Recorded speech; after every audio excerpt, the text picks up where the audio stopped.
Couple Sarah and Curly Discaya manifested they will no longer cooperate with the ICI's investigation on anomalous flood control projects.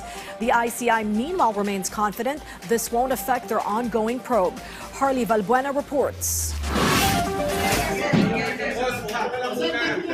Contractor Pacifico Curly Discaya was first to arrive at the Independent Commission for Infrastructure earlier today. He was heavily guarded by the police as he remains cited in contempt by the Senate.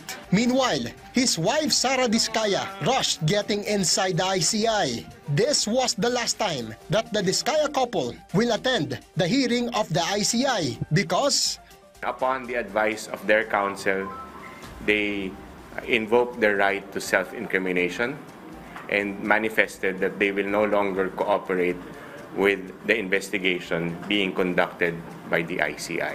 This is why the Discayas' lawyer was also evasive and declined to answer questions from the media. Attorney Osaka added that the Discayas thought they will have a bigger chance of being made a state witness if they cooperate with the ICI.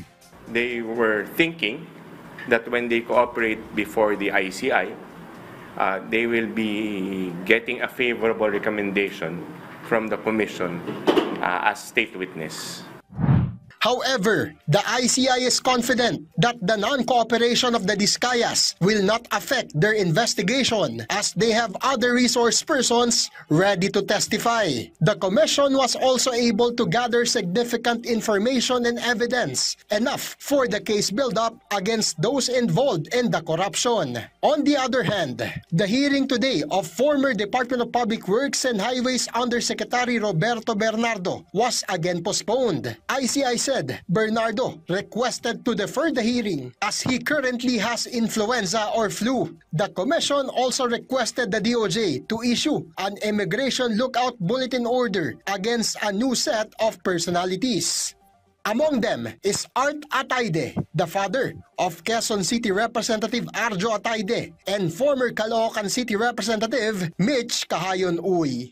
Harley Valbuena from the National TV Network for a new and better Philippines.